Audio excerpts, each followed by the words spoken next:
Bismillahirrahmanirrahim. Assalamualaikum warahmatullahi wabarakatuh. Perkenalkan, nama saya Mutia Ramadhaniati. Saya merupakan dosen tetap pada program studi ilmu kelautan, Fakultas Kelautan dan Perikanan, Universitas Syah Kuala. Pada kesempatan kali ini, izinkan saya memaparkan salah satu mata kuliah yang saya ampu, yaitu mata kuliah Biodiversitas Kelautan.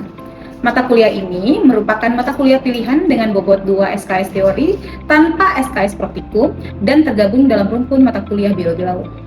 Secara garis besar, mata kuliah Biodiversitas Kelautan membahas komponen-komponen biodiversitas laut beserta interaksinya dengan lingkungan, pemetaan biodiversitas laut, permasalahan dan ancaman biodiversitas di Indonesia, hingga interaksi antar aspek oceanografi dan iklim terhadap biodiversitas laut. Melalui mata kuliah ini, mahasiswa diajak untuk memahami kekayaan hayati laut, sekaligus tantangan yang dihadapinya di tengah perubahan lingkungan yang terus berlangsung. Sebagai bagian dari tanggung jawab saya menjalankan Tridharma perguruan tinggi, khususnya dalam bidang pengajaran, sistem pembelajaran yang saya terapkan mengacu pada kerangka DIA, yaitu Delivery, Interaction, and Assessment. Ketiga unsur ini saya rancang agar saling terhubung, sehingga penyampaian materi, interaksi di kelas, dan penilaian hasil belajar mahasiswa berjalan secara utuh dan terukur. Adapun bahan kajian atau materi pembelajaran yang akan dipelajari mahasiswa dalam mata kuliah ini meliputi yang pertama, keanekaragaman hayati perairan laut, laut tawar, dan payau sebagai pengantar untuk memahami keragaman ekosistem perairan di Indonesia. Yang kedua, konsep biodiversitas genetik dan identifikasi spesies melalui pendekatan DNA barcoding. Yang ketiga, analisis kasus genetika populasi dengan pendekatan ekologi untuk melihat bagaimana faktor lingkungan mempengaruhi keragaman genetik atau suatu populasi. Yang keempat, penerapan case method melalui simulasi data genetika populasi yang dikaitkan dengan faktor ekologi seperti degradasi habitat atau perubahan pola arus. Yang kelima, kaitan antara konservasi perikanan dan upaya pelestarian biodiversitas laut. Yang keenam, metode analisis identifikasi baik secara molekuler maupun non-molekuler. Yang ketujuh, biodiversitas spesies endemik, invasif dan asli beserta ancaman yang menyertainya serta pentingnya perlindungan terhadap kerentanan setiap individu spesies. Yang kedelapan, konsep environmental DNA atau eDNA sebagai salah satu pendekatan mutakhir dalam pemantauan biodiversitas laut. Yang kesembilan, penerapan project-based learning berupa analisis kasus penggunaan eDNA dalam mendeteksi keberadaan biodiversitas laut. Yang ke-10, hubungan antara fenomena arus laut serta komponen fisik lainnya terhadap pola persebaran biodiversitas. Dan yang terakhir, sistematika dan diversitas biota laut sebagai penutup rangkaian materi perkuliahan. Dalam menyampaikan materi tersebut, metode pembelajaran yang saya gunakan adalah perkuliahan tatap muka yang dipadukan dengan case method dan project-based learning, disesuaikan dengan karakteristik dan tingkat kompleksitas materi pada setiap tahapan pembelajaran. Case method yang saya terapkan seperti simulasi data genetika populasi yang dikaitkan dengan faktor ekologi. Dalam metode ini, mahasiswa berperan aktif menganalisis kasus, berdiskusi bersama kelompoknya, dan menyampaikan hasil analisis tersebut di kelas. Sementara itu, project-based learning berupa mahasiswa mengerjakan sebuah proyek analisis kasus penggunaan eDNA dalam mendeteksi biodiversitas laut, mulai dari tahapan perencanaan, pengumpulan dan pengolahan data, hingga presentasi hasil proyek di akhir pembelajaran. Jumlah pertemuan pada mata kuliah Biodiversitas Kelautan ini sebanyak 16 kali, yang meliputi ujian tengah semester pada pertemuan ke-8 dan ujian akhir semester pada pertemuan ke-16. Selanjutnya, saya akan menjelaskan aspek assessment, yaitu proses penilaian yang saya lakukan untuk mengukur kemampuan mahasiswa dalam menerima pembelajaran secara objektif dan terukur. Adapun komposisi penilaiannya adalah sebagai berikut. Aktivitas partisipatif melalui case method sebesar 25%, project-based learning sebesar 25%, kuis sebesar 10%, tugas sebesar 10%, ujian tengah semester 12%, dan ujian akhir semester sebesar 12%. Dari akumulasi seluruh komponen penilaian tersebut diperoleh standar penilaian akhir sebagai berikut. Skor lebih besar atau sama dengan 87 dikategorikan sangat baik dan dinyatakan lulus. Skor 78 sampai kurang dari 87 dikategorikan baik sekali. Skor 69 sampai kurang dari 78 dikategorikan baik. Skor 60 sampai kurang dari 69 dikategorikan sedang. Skor 51 sampai kurang dari 60 dikategorikan cukup. Skor 41 sampai kurang dari 51 dikategorikan kurang atau dinyatakan tidak lulus, dan skor kurang dari 41 dikategorikan gagal. Demikian pemaparan singkat mengenai mata kuliah Biodiversitas Kelautan yang saya ampu. Selanjutnya saya akan menampilkan gambaran proses pembelajaran yang berlangsung di kelas melalui video berikut ini. Selamat menyaksikan. Assalamualaikum warahmatullahi wabarakatuh. Waalaikumsalam warahmatullahi wabarakatuh. Apa kabar semuanya hari ini? Alhamdulillah. Kita masuk ke mata kuliah Biodiversitas Lautan dengan materi identifikasi molekuler dan molekuler. Jadi minggu lalu mungkin kalian sudah sedikit mendapat beberapa materi terkait dengan apa itu secara identifikasi DNA seperti apa, kemudian identifikasi secara non molekuler seperti apa, tapi spesifiknya akan kita bahas hari ini. Ya, jadi tujuan pembelajaran hari ini yang pertama adalah bagaimana nanti kita membahas konsep dasar identifikasi secara biologis ya apa saja, dan bagaimana kalau kita nanti menggunakan tools biologis untuk identifikasi. Kemudian yang kedua adalah membedakan metode identifikasi. Di awal tadi kita sudah tahu ada yang namanya identifikasi molekuler dan non molekuler. Kemudian yang ketiga adalah prinsip kerjanya seperti apa, kemudian samplingnya seperti apa. Jadi kalau sampling non molekuler seperti apa, kemudian sampling molekuler seperti apa yang kita akan bahas. Kemudian terakhir adalah menentukan. Jadi kita sudah tahu nih ada dua tipe sampling, ada dua tipe identifikasi. Namun yang mana yang lebih tepat digunakan kalau nanti kalian mendapatkan sampel gitu ya. Kemudian apa itu identifikasi biologis ya? Jadi definisinya adalah intinya namanya identifikasi dari yang tidak tahu jadi tahu. Misalnya kita identifikasi warna, di sini ada warna abu-abu, kemudian si gordennya ini ada ada gelombang kiri dan kanan, seperti itu namanya identifikasi. Nah kalau untuk biota itu pastinya identifikasinya tuh lebih spesifik, karena namanya biota kita tahu ikan aja nih punya ribuan spesies. Kemudian moluska aja punya ribuan spesies. Namun untuk membedakan satu spesies dengan spesies yang lain, artinya kan kita harus tahu ya karakter kuncinya seperti apa, kemudian tubuhnya seperti apa, dan itu harus lengkap, gitu ya. Nah kalau yang lengkap, biasanya di tubuh yang lengkap, misalnya kita ke pasar ikan ya, kita ke pasar ikan, ikannya masih utuh, kita masih mudah identifikasinya. Oh misalnya ini tipe ikan kerapu misalnya, walaupun ikan kerapunya kita nggak tahu spesifik spesiesnya seperti apa. Kemudian kalau nih misalnya kita nggak nemu nih kayak biasanya hiu ya, hiu itu jarang sekali kita nemu dia dalam bentuk yang utuh. Biasanya nanti tinggal siripnya aja. Pernah nggak kalian lihat sirip hiu yang dijemur? Pernah. Oke. Nah itu kan kita nggak tahu ya spesies apa. Padahal kita tahu bahwa hiu itu dilindungi. Namun apakah yang dilindungi itu yang digunakan siripnya kita nggak tahu. Maka untuk itu ada dua tools yang bisa kita gunakan. Yang pertama adalah identifikasi secara non molekuler, yaitu dengan cara fenotipiknya, jadi kita melihat morfologinya, bentuk tubuhnya, warnanya dan lain-lain. Kemudian secara molekuler. Apa sih pentingnya identifikasi? Ya, yang pertama adalah kita tahu nih keanekaragaman hayati. Kedua adalah bioindikator lingkungan.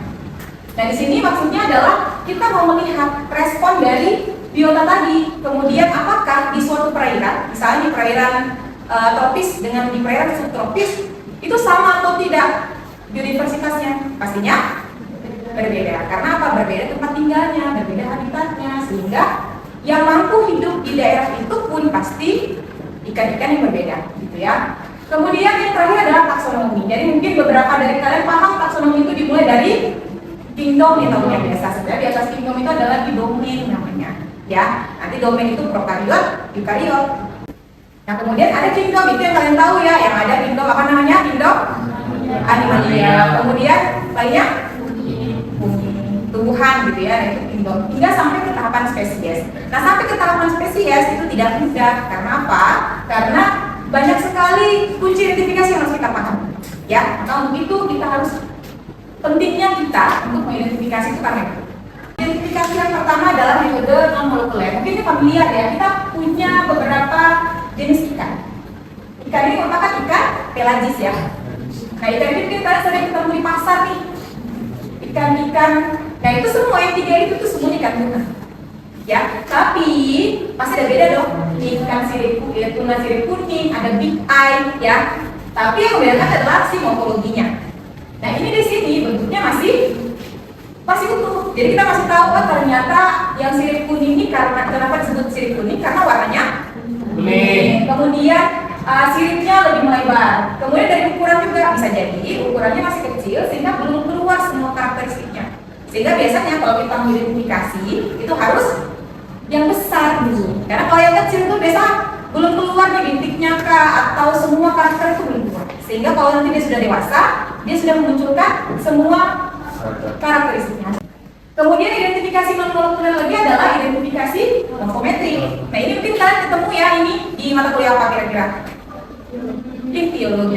Di ichtiologi kalian disuruh ukur ini nggak panjang PL-nya ada ya? Nah kira-kira buat apa? Buat apa kira-kira mengukur itu semua? Pentingnya apa? Identifikasi. Ikan sejenis grouper, snipper itu terkadang jumlah sisiknya itu tuh membuat mereka tuh berbeda antara spesies dan spesies yang lain. Misal mirip di warnanya, tapi ternyata jumlah kuratan sisinya beda atau panjang kuratan sisinya beda. Nah itu sudah beda spesies. Makanya saya bilang tadi morfometrik itu adalah lanjutan dari morfologi. Kalau kita sudah tahu nih jenisnya apa, tapi agak ragu nih kira-kira kayak Nemo deh. Nemo itu ada ikan Nemo itu kan punya garis 3 garis ya. Ada nggak yang punya 2 garis kira-kira? Ada. Kira-kira satu spesies enggak, beda ya. Nah itu juga bisa membuktikan bahwa morfometrik merupakan penentu ya apakah dia spesies yang sama atau tidak. Nah kelebihannya ini ya, jadi biayanya terjangkau karena cuma mengambil sampel, misalnya kalian ke lapangan ketemu sampel penasaran misal kayak keong kecil, Faunus ater mungkin kan sering ketemu ya, kalau Faunus ater nggak?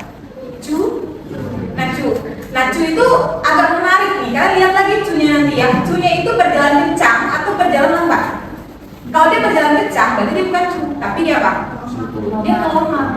Jadi mungkin ada orang angkat, terus udah gitu dia buang tuh cangkangnya dan dimasuki oleh si kelemah. Jadi nanti kalau misalnya kalian lihat cu, belum tentu dia cu beneran, bisa jadi dia adalah ya.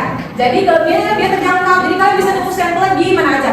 Ya, kalian bisa mengidentifikasi di mana aja. Misalnya kayak mangrove nih misalnya ya.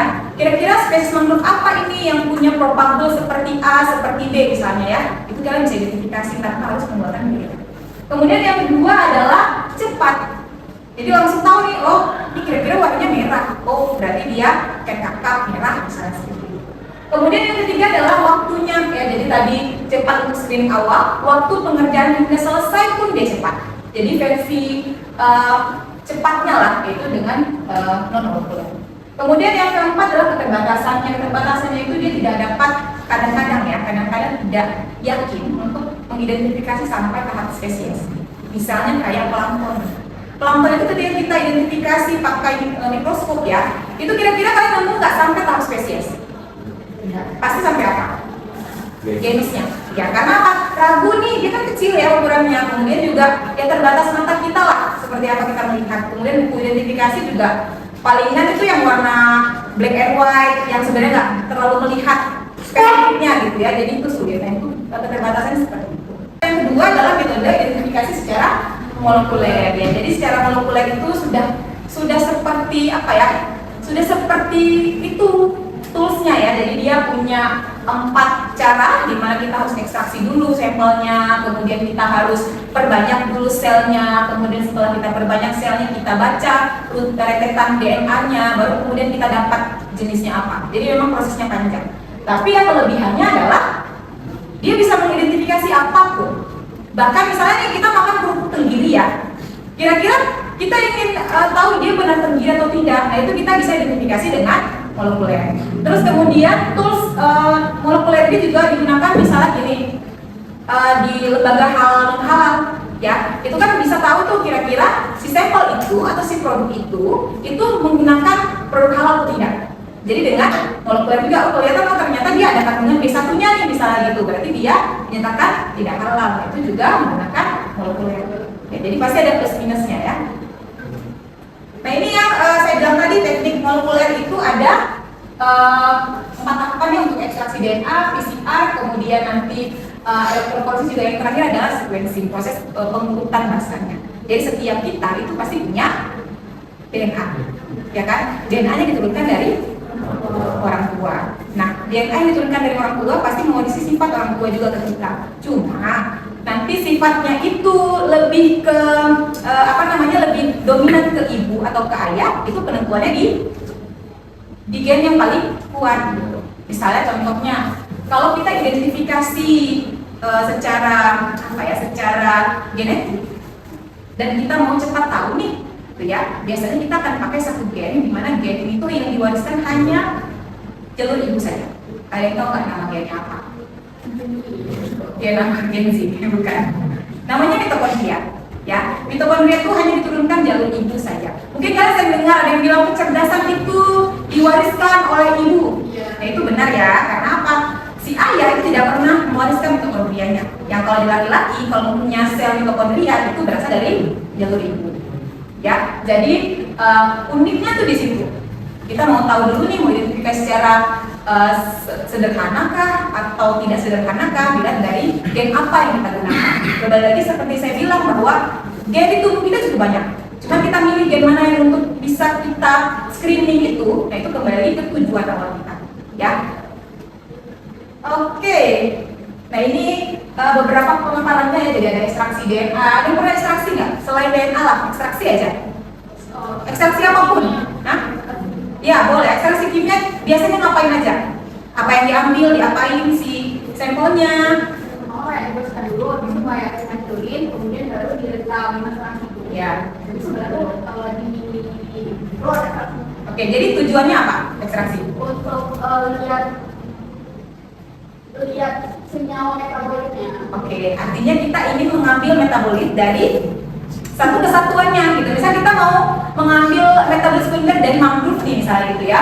Jadi yang di si mangrove, daun mangrove-nya kita hancurkan, yang kita ambil adalah ekstrak dari si mangrove-nya. Kemudian ada yang namanya PCR di tahapan itu. PCR mungkin familiar ya. PCR itu kan terbanyak. Perbanyaknya tujuannya adalah untuk nanti ketika proses pengurutan kelihatan gitu banyak. Karena kalau satu, takutnya nggak terdeteksi itu jenisnya apa. Jadi dengan banyak di copy. Jadi ibaratnya PCR itu seperti mesin fotokopi. Jadi kita punya satu file, kita pakai mesin PCR, dia jadi banyak. Jadi sama ya, kita punya satu gen yang diekstrak tadi kan cuma satu ya. Kemudian kita perbanyak melalui metode PCR. Gitu. Selanjutnya ada sequencing. Nah sequencing ini yang kalau kalian tahu ada urutan A, T, G, C warna-warni itu, oke nanti kita lihat. Ya, ini dia. Jadi sequencing itu adalah urutan warna-warni. Sebenarnya semua warna mencerminkan satu bahasa, kode bahasa. Jadi kalau misalnya yang ditutup, yang sebelah kanan saya sebelah sana, itu adalah urutan ATGC-nya. Nah, yang ini adalah seberapa panjang frekuensinya. Ya, intinya adalah sama-sama sama-sama seperti mengurutkan bahasa DNA-nya. Nah, dari sini pusing kan kira-kira ini jenisnya apa? Tapi ini adalah salah satu gen kita. Jadi kita punya gen 16.000 kopi nih misalnya. Nah, semua terlihat seperti ini, ya. Cuman jenisnya apa kita kan nggak tahu. Nah, untuk kita biar tahu dia jenisnya apa, ya, kita harus memasukkan dia ke dalam yang namanya gene bank. Jadi kalau nanti kalian searching ya di internet itu ada yang namanya NCBI gene bank. Kita masukkanlah satu urutan bahasa nukleotida ini, kemudian nanti kita akan tahu oh dia ternyata spesies kerapu. Oh ternyata dia spesies hiu misalnya, hiu jenis apa, ya. Jadi memang prosesnya sangat panjang. Nah ini hanya sampai tahapan itu. Kemudian kalau untuk data barcoding familiar ya, tapi nggak tahu apa. Tahu nggak kira-kira? Yang penting genetik ya. Tapi kalian kan sering tuh belanja di Indomaret, di Alfamart, ya, yang dimana setiap produk itu punya barcode masing-masing. Ya, kayak Curis lah, itu dia juga punya barcode-nya sendiri ya. Nah sama, dari kita semua kita punya barcode-nya masing-masing. Ikan apapun itu punya barcode-nya masing-masing. Jadi barcode itulah yang kemudian diambil, kemudian nanti kita tahu oh ternyata dia jenisnya A, B, dan C. Ya, jadi bukan dari satu jenis itu kita ambil ribuan kopi itu untuk kita identifikasi, tapi cukup barcode-nya saja yang diambil. Gak panjang, tadi kan saya bilang 16.000 kopi, 20.000 kopi, yang diambil hanya 600 saja.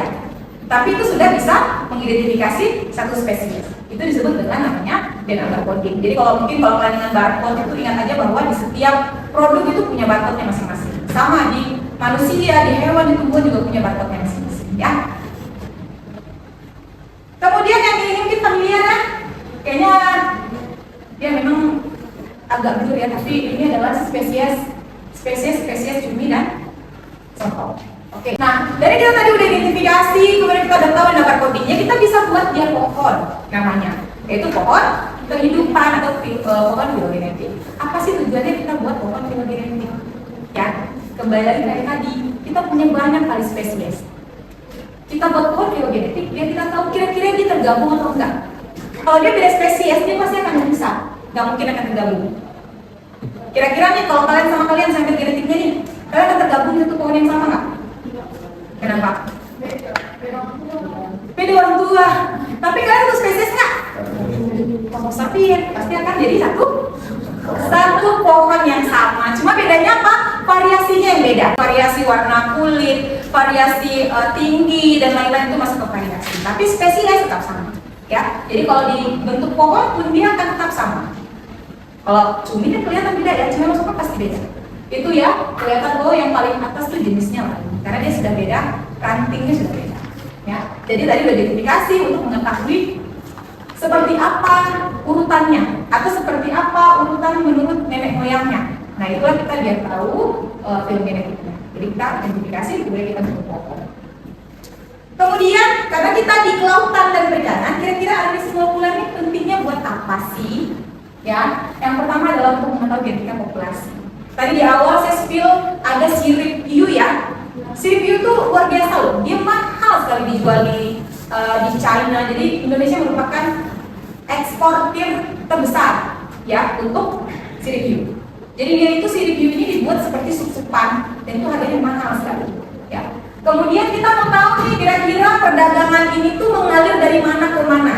Ya, kita ambil sampel dari Amerika satu, kita ambil sampelnya dari Indonesia satu, dari Afrika satu. Kita bisa track dia, apakah dia satu nenek moyang yang sama atau mereka berkerabat dekat atau tidak. Itu menggunakan teknik molekuler. Jadi kita bisa tahu nanti, oh ternyata perdagangan ini itu dari Amerika ke Indonesia misalnya atau sebaliknya. Jadi kita bisa mengikuti itu ya. Kemudian yang kedua adalah fisheries management. Jadi namanya negara Indonesia, kita negara kepulauan, artinya setiap pulau punya ekologisnya, habitatnya yang berbeda-beda. Untuk daerah Samudra Hindia, kemudian kalau saya bicara masalah Aceh ada ya. Jadi Aceh itu dikelilingi 3 arus, ada Samudra Hindia, kemudian ada Laut Andaman, yang terakhir adalah Selat Malaka. Nah, dari ketiga jenis arus ini mereka punya pulaunya masing-masing atau punya persebaran biotanya masing-masing. Nah, kira-kira misalnya di daerah utara Aceh nih penangkapan untuk ikan tinggi sekali. Ya, jadi misalnya nih arus kan terus mengalir ya. Jadi nanti stok yang dari bagian barat itu kan akan terbawa ke utara, kemudian akan terbawa ke timur. Nah, itu yang kemudian dia akan mengisi kekosongan stok itu. Ya, itu namanya disebut dengan fisheries management. Jadi saling share stok namanya. Saling berbagi stok. Kemudian yang terakhir dan yang paling familiar ya. Paling familiar yaitu pemetaan biodiversitas atau biasa dikenal dengan IDT. Ya, kalau tadi identifikasi secara molekuler dengan single barcode itu kita butuh ikannya, kemudian kita ident, ya. Sementara kalau pemetaan biodiversitas secara IDNE kita cuma butuh satu cuplikan air. Jadi bisa ngambil air nih, kita cuplik. Biasanya kalau air aja itu kan pakai plankton kan pakai mikroskop ya. Nggak sampai spesies tadi kalian bilang, cuma sampai genus nih, beberapa adalah sampai spesies ya. Nah, kalau untuk menggunakan yang namanya IDNE itu bukan hanya sampai ke tahapan dia plankton apa, enggak, tapi sampai ke spesies apa. Jadi misalnya ada yang pernah main-main nih larva karang nih, main sampai ke perairan Selat Malaka. Kita mau tahu nih, apakah di perairan Selat Malaka ini ada biota apa aja di situ? Ya, itu semua tergambar dari IDNE. Misalnya nanti dia ternyata di sana pernah ada larva karang, kemudian pernah ada frustasi dan lain-lain, itu tergambar semua secara biodiversitasnya, itu pemetaan biodiversitas. Jadi lebih luas. Nah, ketiga ini itu sering dipakai untuk molekuler. Karena biasa orang di luar sana, kenapa sih orang kelautan harus main genetik? Nah, ternyata memang genetik itu bukannya sekedar identifikasi selesai, tapi kita bisa pakai tools genetik itu untuk bisa menjawab ketiga ini. Ya, nah ini mungkin paparan selanjutnya adalah beberapa yang saya jelaskan tadi ya. Ini contoh yang saya bilang pemetaan biodiversitas. Dari satu cuplik air kita bisa ketemu ada jenis apa aja di sana. Atau misalnya nggak main air nih, kita main sedimen, ya. Misal kita ambil sedimennya, kita ekstrak sedimennya. Oh ternyata ada beberapa jenis ikan yang tersisa nih. Misalnya ada ikan hiu lah misalnya ya dia makan ikan kecil, kan nggak habis ya, selesai, nggak semua dia punya nih, ada yang tersisa. Itu kan kemudian nanti akan tersimpan di sedimen. Nah itu bisa terdeteksi dari identik. Oke, kira-kira udah paham ya? Karena saya next ini ada tugas untuk kalian. Main ya. Jadi karena kita membahas terkait identifikasi, tugasnya pun tentang identifikasi. Ya. Jadi yang pertama adalah saya punya 3 gambar ikan. Enggak, 3 gambar ikan. Ada cumi, ada ikan, kemudian ada ikan lagi ya. Jadi saya mau kalian mengidentifikasi dia jenisnya apa. Sama karakter kuncinya aja. Oh misalnya yang ini tuh nggak ada merahnya misalnya gitu ya. Yang ini ada warna kuningnya. Itu yang membedakan antara spesies A dengan spesies B. Sama nggak spesies ini sama spesies ini kira-kira? Apa yang membedakan nanti kalian cari tahu sendiri. Oke, ada 3 kelompok. Saya random aja ya. Ini satu kelompok yang 1, 2, 3, 4, 5, 6, 7, 8, 9, 10, 11. Oh jadi mungkin yang depan bisa ke yang depan, yang belakang bisa ke depan, jadi satu kelompok. Ini satu kelompok, yang ini satu kelompok. Jadi 4, 4, 3. Bisa ke depan? Jadi yang ini, kerjakan ini, kemudian ini. Ya, dia salah lagi, masa apa? Gitu deh, ya. Jadi silakan saya kasih waktu 5 menit. Ya silakan.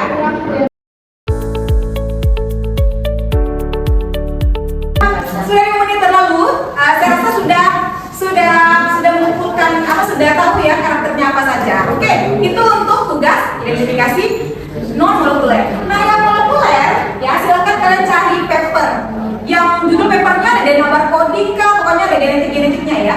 Yang perlu kalian tahu adalah harus hewan ya, harus hewan laut. Kemudian kalau identifikasi metode molekulernya kalian lihat dan pokok filogenetiknya. Kemudian kalian lihat spesies apa yang dibedakan dari spesies apa. Seperti itu. Ya, untuk itu mungkin Pak nah dipresentasikan dengan kelompok yang sama dengan yang hari ini. Ya, oke, semua terima kasih ya untuk hari ini. Insya Allah minggu depan kita masuk untuk materi selanjutnya. Kita akan ada yang namanya case method ya minggu depan. Case methodnya adalah si tugas hari ini. Ya, saya akhiri. Mohon maaf jika ada salah kata. Assalamualaikum warahmatullahi wabarakatuh. Waalaikumsalam warahmatullahi wabarakatuh. Demikian pernyataan diri dosen dalam unjuk kerja Tridharma Perguruan Tinggi bidang pengajaran. Saya akhiri. Assalamualaikum warahmatullahi wabarakatuh.